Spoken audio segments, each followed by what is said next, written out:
mengikuti daripada Komando IB AHRS atau Imam Besar Habib Rizik Syihab keterkaitan dengan Pilpres 2024 itu sudah harga mati, kita akan mengikuti daripada Komando Habib Rizik karena nanti kan kita juga melihat nggak ada gunanya PA 212 khususnya Novel Bamukmin teriak-teriak hanya bikin gaduh dan bikin malu saja. Toh faktanya PA 212 hanya tinggal papan nama. Kalau menjelang kontestasi Pilpres 2024 PA 212 kembali diglorifikasi dalam upaya untuk meraih simpati umat Islam, tak lebih dan tidak kurang hanyalah bayangan fata morgana yang semu, seperti orang lindur dan mimpi.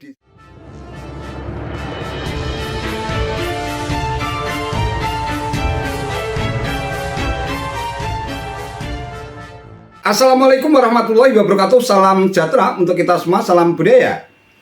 Sahabat-sahabat cerita sebangsa dan setanah air yang sangat saya hormati, bikin gaduh dan memalukan.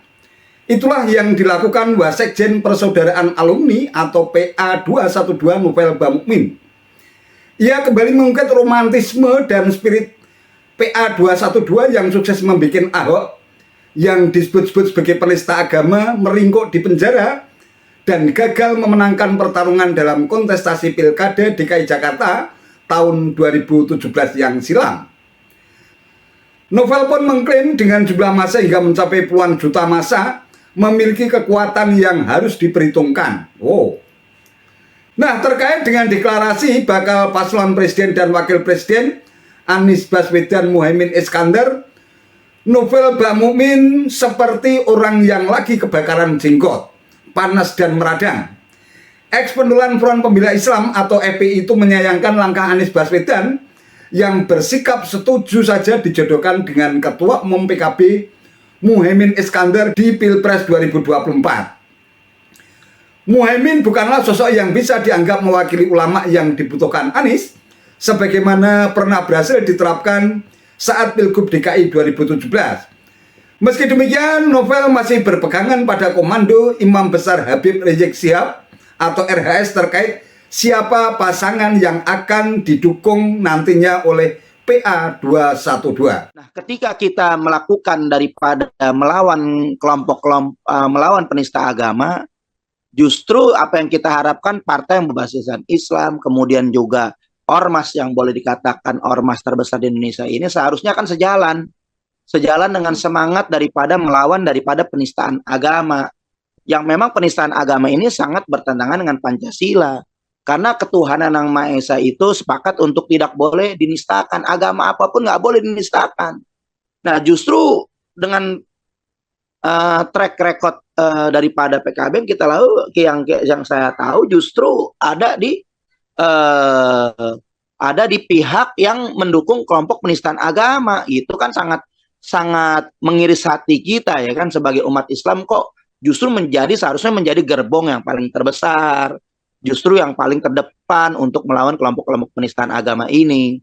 Dan apa yang kita perjuangkan justru sangat bersinggungan di lapangan gitu. Dengan pernyataan-pernyataan kemarin ada oknum Menteri Agama yang kebenaran saya melaporkan daripada Yakut, Menteri Agama yang justru saya selaku pelapor mendapatkan intimidasi, mendapatkan tekanan, mendapatkan teror. Kok ormas Islam, mungkin oknum-oknum yang menteror saya. Kemudian juga sakit, tapi sikap-sikap daripada keagamaan, baik PKB maupun daripada Nahdlatul Ulama, mungkin Nahdlatul Ulama juga sebagian yang terstruktur ya, bukan kultural. Kalau kultural saya yakin sih Nahdlatul Ulama ini akan melawan segala bentuk penistaan agama.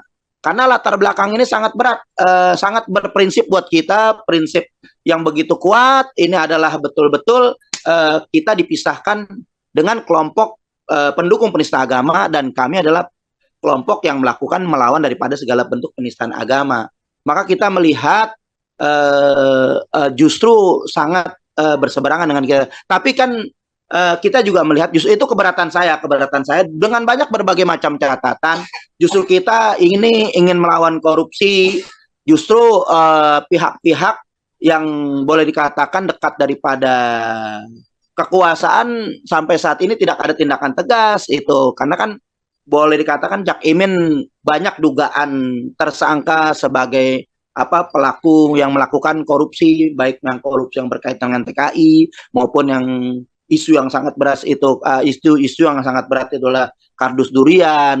Nah, kita ingin juga pemimpin yang betul-betul clear gitu, bersih daripada tindakan-tindakan seperti itu. Begitu juga kita mau melihat ya, saya juga mau melihat latar belakang itu, dan harus bisa kita, memang terjadi pro kontra di antara kita, terjadi pro kontra. Yang pasti keputusan nanti sebenarnya boleh dikatakan masih jauh ya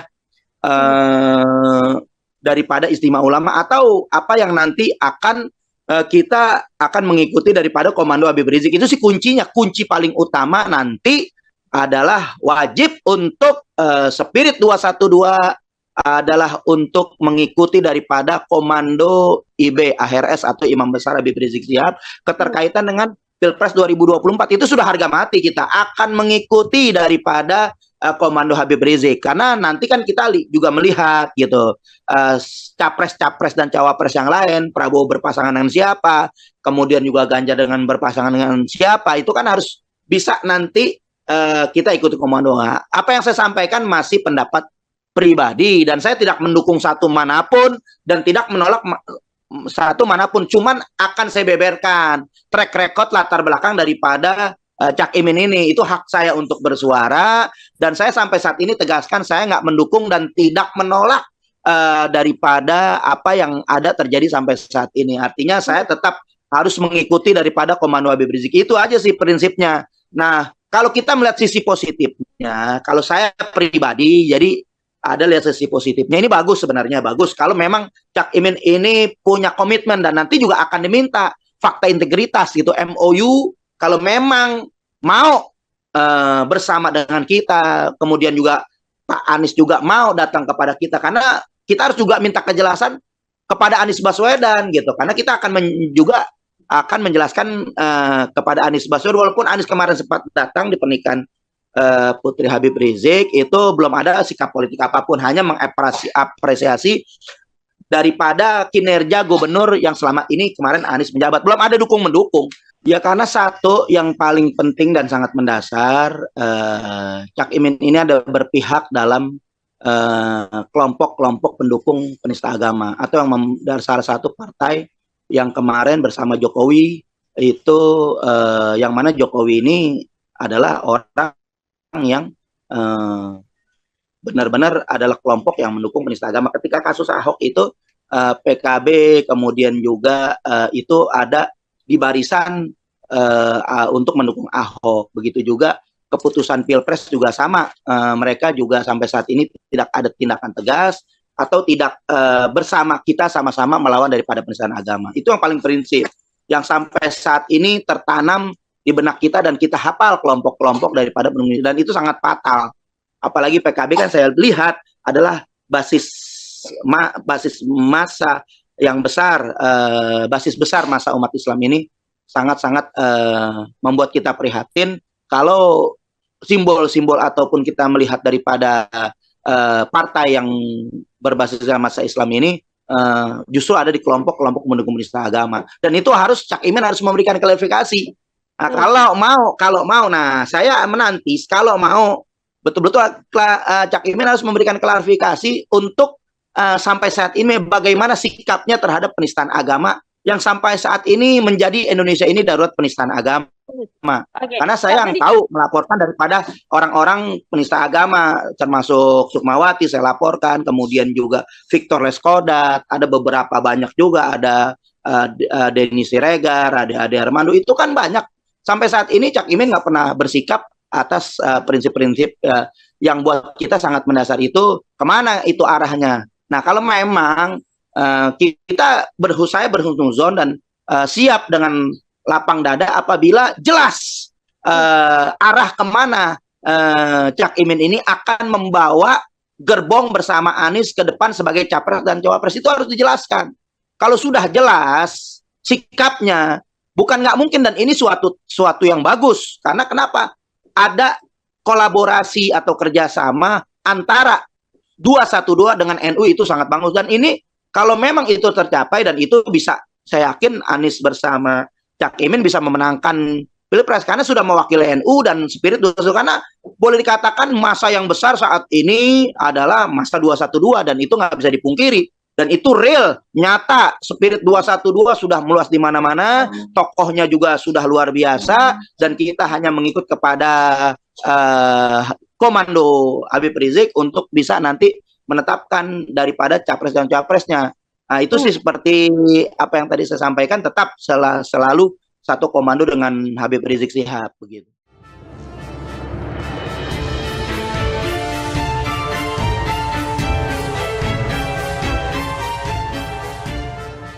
Sahabat-sahabat Cerdas Bangsa dan Setanah Air yang sangat saya hormati, pernyataan Novel Bamukmin membuat kita semua tertawa.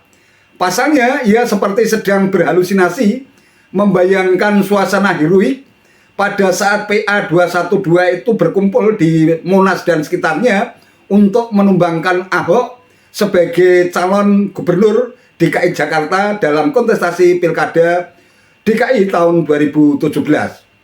Ya, memang harus kita akui bahwa pada saat itu PA 212 memang sedang berada di atas angin. Berbagai jutaan umat Islam dari berbagai kalangan tumplek-blek berkumpul di Jakarta dalam rangka untuk memenjarakan Ahok yang diduga kuat memang sedang dikriminalisasi oleh PA 212 karena dituduh dan dianggap sebagai penista agama. Suara PA 212 untuk memenjarakan Ahok pun menggema di seantero kota Jakarta. Namun spirit PA 212 dengan sendirinya hilang setelah Ahok berhasil dipenjara dan gagal memenangkan kontestasi Pilkada 2017 yang dinilai syarat dengan politisasi SARA.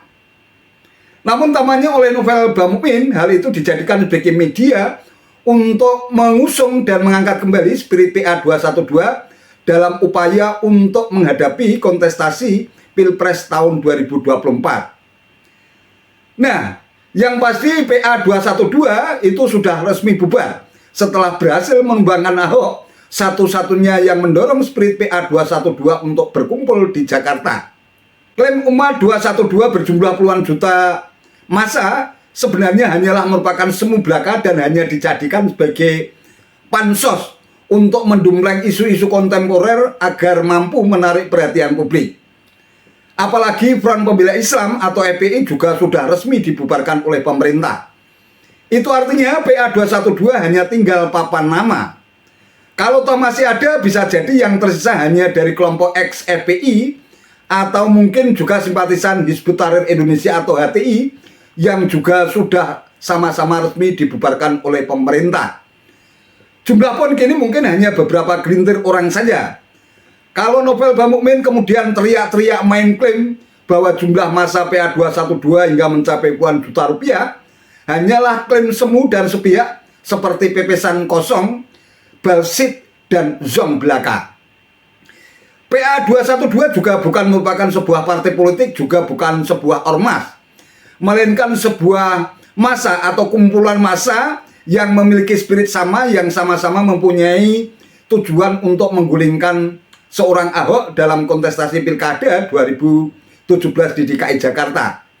Karena bukan partai politik atau parpol, maka tentu saja PA 212 sama sekali tidak mempunyai hak dan wewenang untuk menentukan capres dan cawapres dalam kontestasi Pilpres 2024. Kalau Novel teriak-teriak hanya tunduk pada komando sang imam besar Habib Rizik Syihab soal capres-cawapres yang didukung, teriakan itu sama sekali tidak ngaruh dan tidak ngefek terhadap eksistensi bakal capres-cawapres yang telah dideklarasikan oleh parpol atau koalisi antar parpol sesuai dengan aturan main yang telah disepakati dalam regulasi, khususnya dalam undang-undang pemilu.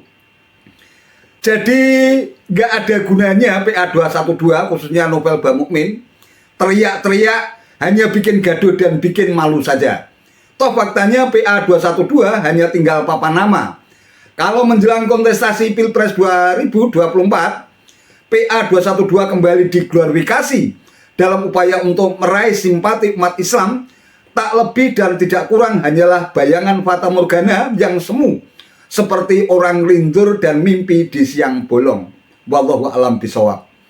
Itu saja yang bisa saya sampaikan. Terima kasih atas perhatiannya. Wallahul muwaffiq ila aqwamit thoriq. Wassalamualaikum warahmatullahi wabarakatuh.